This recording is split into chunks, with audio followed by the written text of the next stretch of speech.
What up, everybody? It's your boy BacardiSensei of Geekset, and on this episode of Geeked, I am sitting down with the homie. Say who you are, boy.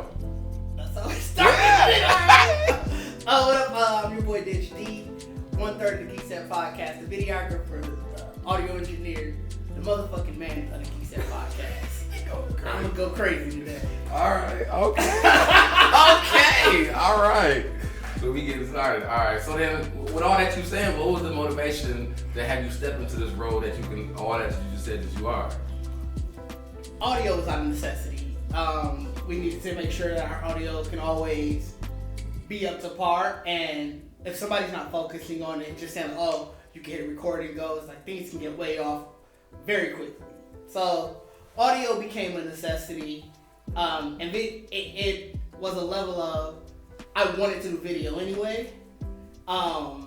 One of the things I definitely like to do is to tell a story, and I can get real philosophical and deep, because I think that's human, ain't it? Ain't it? But, you know, yeah. But and with video, the first thing that can throw off any video is bad audio. So my video could be the most beautiful thing in the world, but if the audio coming through and it sound all wrinkled and whatever, everybody sound like they got scratchy throats, then it's like, man, I don't want to watch this. That's annoying. You're not gonna want to watch it. Yeah. So knowing I wanted to do that, I started just thinking like, okay, how do I make sure audio for that is good? And in the level of doing that, it's obviously you make sure the audio for the entire podcast is good. Right. And then once you get into like liking something, you wanna learn more about it. So you just keep plugging away, getting better. Okay. I mean, but you also gotta understand. So we gotta remember, fam, we wasn't video the whole time. So we really just swapped in, and that's really when you kind of picked up. Like, but what even was that? then, What time? What was that? 3 years? 2 years ago? 2 years, right? It was right during COVID. Yeah, it had to be during COVID, during the lockdown, during the first time things started seeming like they were calming down. Everybody was like, all right, we're gonna get back together, we're gonna do stuff. And remember, we had already been going live. No, we're not going live, but we were recording via like StreamYard and stuff like that, where it was already starting to show video. So we because we were still at the old place. Yeah, we were still at the old studio. Building Grounds. Forgot about Building Grounds. Shout out to everybody who there. It was definitely a good start because that's when we started doing video. Right. And it was one of those things we kept saying that we wanted to take the next step. I knew I wanted to do more video stuff just in general, like wanting to do filmmaking. So I was like, well, this is how you learn. This is how I can basically use y'all as our guinea pig. Because as I get better, well, the only thing that's gonna do is our video gets better. Right. And I mean, I guess when you think about the 2 years, what would you say would have been your biggest or your investment that pretty much like was like, all right, now I'm really all in, like we really finna start shooting videos? It was definitely the Blackmagic Pocket 4K. It was about a $1,300 camera, which learning now it's not really crazy in the grand scheme of things for cameras. Really? No, you can get into the thousands, tens of thousands. Cameras can go insane. But the one thing I knew that I wanted to do if we were going to do video was, well, I want to try to give it a signature look. I want to try to be able to really control the image as best as I can. And one of the things I really liked with the Blackmagic camera was that it shot raw. Okay, yeah, I know a lot of people talk about that. And for anybody who doesn't know what raw is, it's a very, very flat image. Like I remember one of the early times when I shot something just to show y'all how the image was gonna look. Yeah. And y'all was like, yo, what is up with this image? I think something wrong with the camera. And it's like, well, no, it's raw. People just don't look at raw images, so you're not. It looks like a very bad image. Yeah, because like the flat. Yeah, it looks almost all monotone. It's bad. Yeah. Like, you know, who may want to control everything for their image, it's a godsend, because now I can say, okay, the blacks need to be this level, the whites need to be this level. Oh, let's have a pop of blue. Let's make sure the blue pop better than the red, or something like that. Right. Once you start doing that, I was like, well, I want a camera that's going to allow me to do that, and I ain't never spent $1,300 on the camera. That's a big purchase, man. So when I bought that, and I'm sure there are people out there who are like, man, I remember that too. Nah, I done bought this $10,000 camera. Let me tell you, it's the same feeling. But it's like, fam, I remember I think I got taxes back or something. It was definitely right around that time. And I'm like, I could buy so much stuff for $1,300. It's a big leap. Like, that's a big leap. Do we say we want to do video? Are we gonna go all in on video? Blah blah blah. And then I was like, you know what? Fuck it. Purchase. Immediately then they what was also nice is you get with the Blackmagic camera, you get the full DaVinci Resolve. So I'd already been using DaVinci Resolve free to do a lot of stuff. But now we got this. There's for podcasting in general and getting those up. Yeah. It probably wasn't necessary for that, but we always thought we know we want to do more. Yeah, I mean it pushes that pushes that, and now it was all right. I done made this purchase. I'm 13 in the hole. All right, we finna learn this. Right. So that was when it was like, all right, now you can't go back. Like to your question, you at that point you can't go back. You done spent too much money, even if it is still at the end of the day just $1,300. Just I could have did a lot with $1,300. I mean, you could, and it's like, because I mean, I guess what we're saying is it's not an old talent. So right. Like this was a purchase into something pretty much like brand new, and like I feel you got to learn from like the bottom up and just like figure everything out. So I can see that. I mean, we both know that we all still trying to make it out here. So like, so what are you doing now to even fund getting a $1,300 camera? So, by day, I work in technology. I work in IT. I'm a business systems analyst. And furthest thing away from being creative. I look at spreadsheets. I identify trends in data, and I spot out reports for them. Number nerds, right? So, it's completely different, but I think that's what allows me to focus on creative when it is that time, is because for so much of my day, I am just literally looking at a screen and seeing if it's systematic. Whereas creatively, I'm just like, I just want to try something. I want to see how this is going to look. Let's throw these two colors together. Oh, it doesn't go with the contrast of it. No, but let's see how it looks. It may look fun. I'm a big proponent of just wanting something to look fun.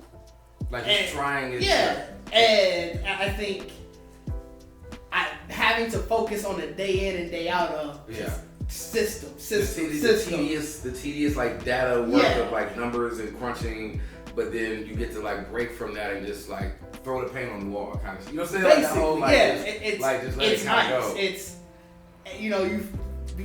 like I said, it's almost like a split. It's systems versus controlled chaos. So I won't say it's just chaos because obviously there's always a message to tell or whatever. So it's controlled, but in between there's like you can do whatever, and that's fun. I'm happy with that. So I mean, all right. So we're doing that though. Well, now that like I said, we got 13 hours in, we're in a hole. Like I said, we're in a hole. We're trying to figure out new things to do. Like, what have been some of the hurdles that you think you probably? What have been the hurdles that you have come across learning something that's pretty much brand new in this whole scheme of things, and just that part is just a small piece of like really getting into videography and all of that. Well, it's like what you alluded to earlier. It is something that's new. I used to take pictures and stuff on my phone or whatever. Like I've taken digital photography classes, but wanting to actually do videography itself, right? And wanting to create videos and create images and tell a story that way, that's all new. So I had to figure all of that out. I had to learn, how do you properly light a scene? What does the ISO mean? What are all these things? Like, well, some of the stuff you can translate it from digital photography, but when things start moving, things become a lot different. Right. An image of me just having this light on me is great, but if we were in a scene where I got to get up and walk over there, now we're in a whole new ballgame. Right. Because now I got to make sure that lighting is consistent or thematically changes. So it's a lot more. It's a lot more learning, and then with audio, I had some training with it because I did used to produce back in the day. Right. So I thought you did some music videos too. I didn't record any. No. You didn't record it. I mean, I know looking for you had a calling way back though. So it was one of those things. I've always been around doing something creative, doing something entertaining. Yeah. it was more so, let me get something secure. And I felt like cause I could definitely feel the creative juices going. Once you're in something like, okay, I know this is secure. I'm not trying to grind to make sure I can have the everyday. Well, now let's build on that till I can grind and have that become my everyday. Okay. So would you say it was and just off from like rapper Didge to videography Didge, like, do you think that the energy or wherever that you were feeling as rapper Didge, like you are kind of like, it's way more now. It's way more. Rapping. I mean, you hear my best. I knew I never had the full end on rapping. Oh man, we don't have any content. I need some rapper Didge. You hear? I need that SoundCloud. There might be. I search. I have some videos that are on YouTube. I don't know if they got taken down or what. There's some. You can search and find some old rapping stuff, and it's the content of the music. Yeah. Didn't fit me. My voice didn't really fit rapping, I think in the back of my mind I knew that all the time. 'Cause I was never that serious with rapping. Right. Like if you would blew up, you'd have been like, how? Right. Like I used to complain about having to buy studio time, and it's like that's how I knew I wasn't. I wouldn't have bought a $1,300 mixer then. Like I wouldn't have went in there and bought. That's what investment is. I wasn't investing in any of that. I remember we went in, we thought we were gonna do a home studio type thing, and me and my guys, it was like a $300 mic. And I remember we were just like, oh, we only need one for the studio, so we're just all going in. I'm like, 75? we really saying 75 for this? Like, we can't find a better. We hopped in my guy, he had I can't remember the name of the car. We just used to call it the Trap because it was like a car. Right. And I remember we went up to the not GameStop, but the Guitar Center in Brookfield. It's like 6 of us. Only like 4 of us are really going in. It was like 6. Yeah, y'all deep. We already was deep in this small ass traffic. Yeah, y'all deep enough. Like it was wild. And rapper days and dead. And then we get there, like I said, the dude, he showed it to us. It was a gold mic, condenser mic, all of that stuff. And then he was like, yeah, y'all gonna start the home studio. It felt real weird. It felt real like he was telling us the dream. Guitar Center back in the day definitely had you on some home remodeling. Right. And so we was gonna put it in my guy Cody basement. Like we had it everything. And like I said, dude was like, yeah, it's 300. Make let's say 305 with tax. And I remember the Dave Chappelle gift for real. Ooh, really? It's 75. Y'all want 75 whole dollars from me? God. Like right now? Man, look back at your rap like, is this really? Like you said, is it really worth it? Like, am I all in? Is this? But it's like we did it. We did it and everything. But like I said, it was one of those things where $75. I had a job. I didn't have much else to pay for. I could have easily did it. Right, yeah. But you definitely looking like, I'm paying it for this though. Like I'm paying it for this thing. The energy is so different now because, like I said, the $1,300 for the camera, it was just because it was $1,300. Right. The camera's not the end all be all. We had to get lights. We had to get you had to get all that stuff. And it was okay. Yeah, we need to get this. Okay, probably can't buy it today, but I'm gonna save up a couple paychecks. All right, lights coming. Boom. Oh, we want to get color lights. All right, color lights coming. All right, let's go. It was always okay, I know what I need to do to get better. I know what I need to do to make sure I can make the most of what I got. And I got to get that done where, like I said, I didn't have that before. Yeah, which makes sense. I mean, and like I said, with you investing, grabbing so many more lights, grabbing more, like everything you got to do in this path of time, like, have you had any, like, small wins or would you consider big wins from just, like, being able to invest in yourself now and actually put this out here? I think it's just hearing back from people saying, like, yo, y'all videos look cool. And a lot of times, it don't even be them telling it directly to me. I'll just see them comment on something. Or like, oh, this looks dope. I like the way this looks. Something that's like, I like that because you don't even know. It's not like we put out we say who does the video and stuff, but it's not like it's out there every day. Yeah, I mean that's what like I said. I try to tell you too. Like I mean, like you are the set. Like what Geekset looks like on video is you. Right. Like nobody put in. That's really what it's always been. So it's like to find to get to a place where the things are coming back to you. People are starting to comment like the lights and decisions that you're making. those are definitely always a win because it's like Right. progressing going. So, all right. We also are like, we're putting together like this documentary, fam. I mean, all of that comes into like, even in this aspect, I want to say is you are that of Geekset that we have to actually ask you how to shoot this documentary. You know what I'm saying? Because being a videographer and being, when we're out on these conventions and things like that. So even in that aspect of understanding where we're going for Geekset, it's like for me, it's like talking. How does it feel knowing that you're part of this process where we're like their input and everything is to put something this big together, like our biggest project that we do. Actually, one of my biggest wins, and to be fair, goes back to how we started video, was the earlobes thing. It was, we were looking at ways to grow the podcast. We're looking at ways to get bigger. Right. And one of the things that ended up happening, and shout out to Jackie's Neal still to this day for that, was Earwolf was looking to highlight black voices. It was 2020, the heart of all of that stuff that was going on, still going on in America. Yeah, 2020. It seemed like it hit a boiling point. Yeah. So Earwolf really wanted to highlight black voices, and I heard about it, applied. They liked what we were talking about. They liked the voice that we were, or the topics that we were talking about. Right. Every black voice has their thing, and you just want to find your niche in that. You're gonna always be a black voice. So to correspond with that, well, we gotta go big with this. We gotta go big. That was the upgrade. Yeah, it's like we don't know who all gonna be seeing this. They get tens of thousands of listeners. Let's do video. let's finally. We've been talking about it. You done made purchases. We doing little stuff here and there, but let's bring Geekset to y'all homes. Yeah. And by y'all homes, I mean YouTube. so that's what we did. Did you get the Black Magic for that? No, I bought it before that. We were in talks. It wasn't like this is our only time we're gonna do video. Like I said, we had been talks. Yeah. Because we were using the Sony one at the time for a lot of stuff. Yeah.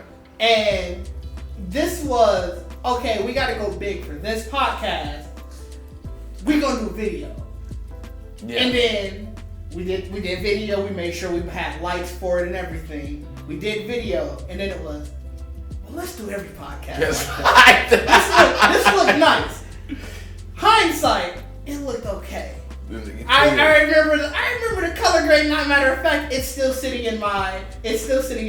So in video editing programs, you can create what's called a LUT, and it just gives you the look of what your image is. You just slap it back on as long as like a previous what you like. Yeah, it's like a preset. Oh, I still have. So you still got yours? I still have the first preset in there. I have the second preset in there. We're on our third. But that's good to see. You got your history. It's almost like it's like a revision history that just never goes away. That first one though, I swear, some days I want to go to Deuces and be like, "You lied." I remember you telling me, "Hey, this looked dope. I like how this looked." I look back at it like, bro, we really like that. We was cool. Sometimes we be cool with it, man. That's what I think. That's all we looked at. It was like, we on video, man. To be fair, yeah, I'm sure. I think that was a lot of what I was looking at the time. Like, yo, we on video. I got us an interesting look. Right. It's definitely, but it grows. You can for sure see the progress. Yeah, like you wouldn't have been able to, if you'd have came out hot. You'd definitely got big headed and probably left us. You know what I'm saying? Probably left us in some shit you're on fire. It would have. I think if I would have paid more attention to what I was doing. Okay. Like, I was still very much in the mindset of, I've photoshopped stuff before. I've made sure images look good in there. Whereas again, like I was saying earlier, lighting, all of that changes when people move. Right. And when people are talking, I turn this way, lighting hits different. So it was that, and just being smart about how I actually wanted that image to look. I'm glad we're still not at that stage.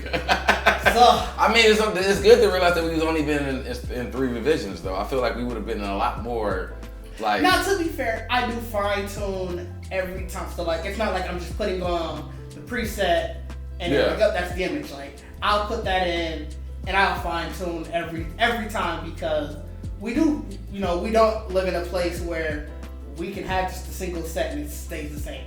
Right. You know, we are still growing, so we are tearing down sets and using it for different things, and so that does create the need to have to fine tune it. But for the most part, now we have it down to the science where I know where this is where our base needs to be, and now it's how do I you know, adjust it for this particular show. Right. You got the skin tones perfect. You know what I'm saying? We got the cream on. You know that is one thing I definitely want to make sure of, because there's already so many people where black skin tone don't come looking great. Like they just had the whole thing on Titans with Starfire. Yeah. How she looked so washed out and blue and everything. Yeah. And it'd be wild because now I'd be like, oh yeah, you could do a little bit more and have that look better.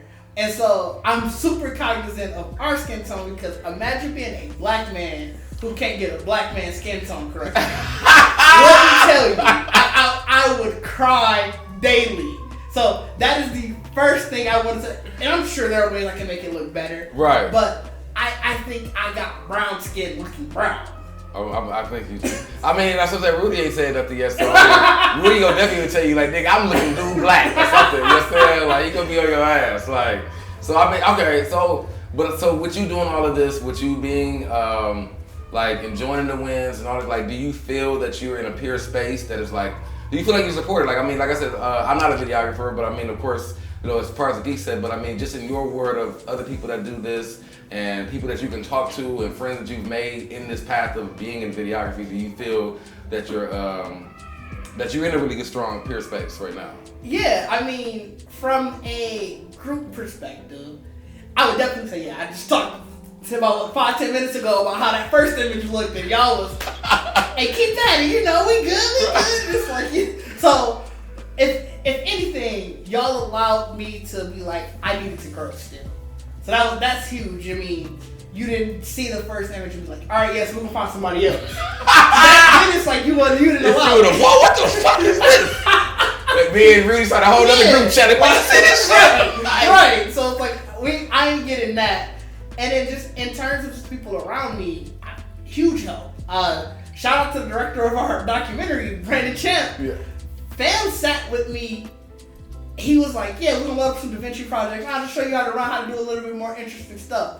Damn, the first 30 minutes of that, give or take, DaVinci was messing up with it wasn't loaded. And so I'm there, I'm freaking out. I'm like, bro, I took an hour of your time, and this is messing up. I'm like, oh, you good, bro? You know, hey, technology be happening.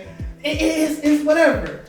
We get it loaded up, and he's showing me some of the stuff that I don't already know in DaVinci Resolve. He's showing me, and then he's giving me ideas about, you know, the tips for lighting and the tips for how to make sure it looks more sharp or it looks more saturated, and stuff like that.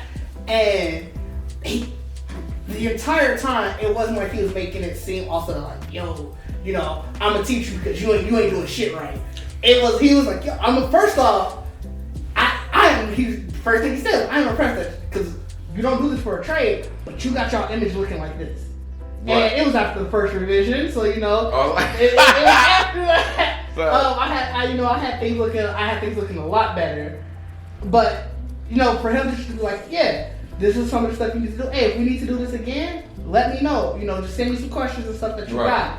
So it's like being able to talk and have people like that. Like, bro, work in Hollywood full time. Right. Yeah. That's definitely a good friend to have. You know what I'm saying? So like, for him to be like, yeah, this is some of the knowledge you have. And like when he came into town, still giving me chats. Let me sit in on the video that he was recording that one. I mean, he was recording it here. All around, you can see some of the different stuff, and it helps you learn how to do this more serious or just do this differently. Like, do you think? I mean, especially when it's somebody you're coming, like I said, it's like, you know, Champ is a friend. So like being able to see someone, and I feel like it's just like when that black person on the job, like they're gonna tell you how to do it, but because it's a blackness, you know what I'm saying? It's us. We're gonna be like, I'm gonna just shorten this and making sure you understand it. You know what I'm saying? Like, even on top of Champ being a friend, but it's like from what we've been doing, bro. I mean, we've always kind of been like that's what I kind of meant in a sense, like. Being a videographer, even being a videographer, you know, starting out, I mean, you're gonna meet other videographers and the shit that we, you know, what we're doing. like you're always kind of coming across. So like even being able to, how does it feel being able to talk to more people, being an up and coming, and but also being able to see more and more people like professionally out here like doing everything? I mean, it's huge. It's helpful. It's something, you know, if anybody was trying to get into that or anything, definitely want to talk to somebody who's already doing it. Like watching YouTube videos or taking trainings and stuff is great, but seeing somebody who does it on a day in and day out basis and being able to sort of talk to them in real time and just, because you know, things, when somebody does their YouTube video, say I found a new technique that I think is great, blah blah blah blah, I give this video out. Now a month later, it's like, oh, I done tweaked it to be even better. Well, I may not have recorded a new video instruction or a new tutorial, but actually talking to somebody in person, like, oh, you know, so what's some of the things that you've seen, like tricks in the trade, or you know, what are some enhancements you may have? And it's like, oh, okay, cool. Now I know this little thing that, you know, it's knowledge, but it's sort of like hidden knowledge. Like you picking up a crumb here, you picking up a crumb there, and now I'm gonna use all these crumbs later and make a little nice pipe. Because I mean, that's what, like for me, and I mean, I don't know if it's me being probably like, I don't know, the childish nature of me, whatever. But I love when we do our, like when we have like when Kevin Stage and them came, and like when Plastic Cup Boys came, like knowing that like there's another kind of guy in the room that you're gonna like slide off to, like, hey man, what kind of camera is that? You know what I'm saying? Like to me, those are like, because it's like that's how I always view, like that's his own world. Like I don't know that world. Like you know what I'm saying? I might just be like, that's a nice camera, but y'all gonna look at each other's lenses like some real, like, hey, what you working with over there? You know what I'm saying? It's the same thing as everything else you geek about. You know, it's another thing to talk shop with. You know, it's in the same way that when somebody who loves anime comes in, like, oh, what you been watching lately? Yeah. You're doing all of that. It's, oh, what are some of the lenses you heard about this? You heard about that?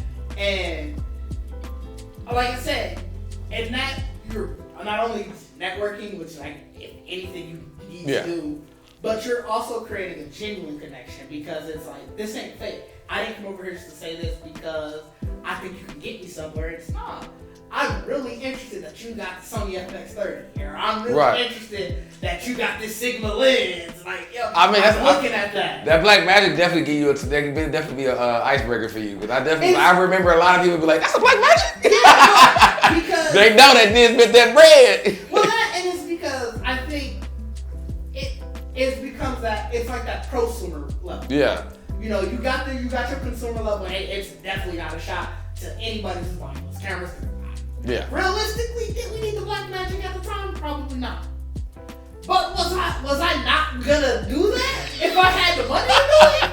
Of course I would. Big jump. Yes. Yeah. So it's that. But what it do is, like you said, it does give you that sort of like, okay, you taking this a little bit more seriously. You're not going about just point and shoot, or you are trying to think about, well, how does this work cinematically? And I hate using that term, but how does this look? Right, yeah. Like you're definitely trying to improve the look and everything. Yeah. In this journey that you've been, especially with Geekset, or just even in your journey of turning into the videographer and pretty much, like I said, the set design and everything, like what inspires you to keep like doing this? Like what inspires you to keep researching and keep trying to find new ways to improve the skill set? It all goes back to wanting to tell a story. I love telling stories, whether it's me trying my hand at writing them, or me trying my hand at, you know, I tried animation, it all goes back to, I love being able to tell a story and just seeing someone's reaction to that story, you know. I tell you a story, you go tell it to Deuces go tell it to King. Right. It's like, that story now lives. And what keeps me wanting to do that is, well, I need better ways to tell that story, whether that's having better equipment, or as of right now, my level is, well, I need to build my skills first. I don't even think I've touched the upper level of what I can do with my equipment. Mm-hmm. So I need to continue building my skills, because that's the only way I'm going to be able to tell a better story. And telling story, I think that's it is. That's what it is. It is. Yeah. I don't even know how else to put it without sounding like a broken record, but I mean, everything we do is telling story, whether it's podcast or just tell. Think about it. Deuces asks us at the beginning of every podcast, so what y'all been on? Right. So you pretty much starting out. You starting off saying like, okay, what has been the story of Didge, or what has been the story of Bacardi? Our podcast is what's the story of Geekset through this lens. Right. So I guess when you look at it like that, especially I can see that when you're viewing it like that. I mean, everything would be a story. You know what I'm saying? Like the moment someone's asked a question or go into a thing, like it starts to paint the visual picture of like whatever it is that person's talking about and everything. And it's that, and like I said, I want to tell the best story possible, and I want to tell more.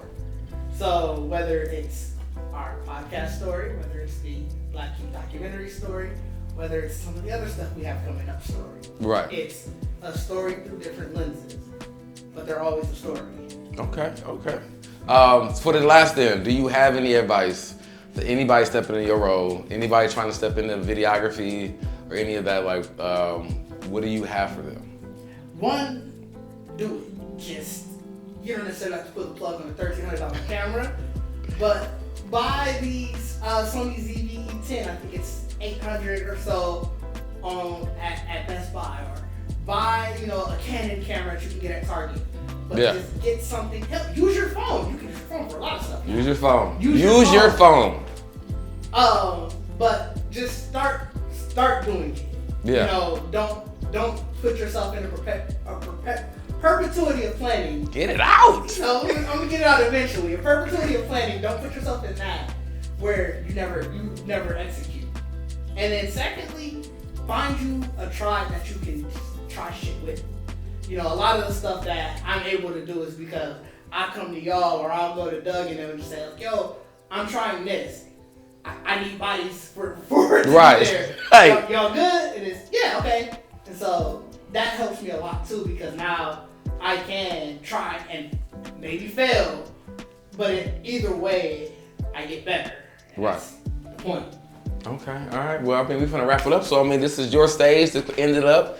I don't know if you want to talk to the camera, you want to talk to me, you know what I'm saying? This has been dope. I don't really ever sit down and go through my vision, my life, but all of this. Yeah. This has been fun. Definitely it's your boy Didge _D everywhere. 1/3 of the Geekset podcast, the only podcast to blend hip hop culture and geek culture together. I'm out. Peace.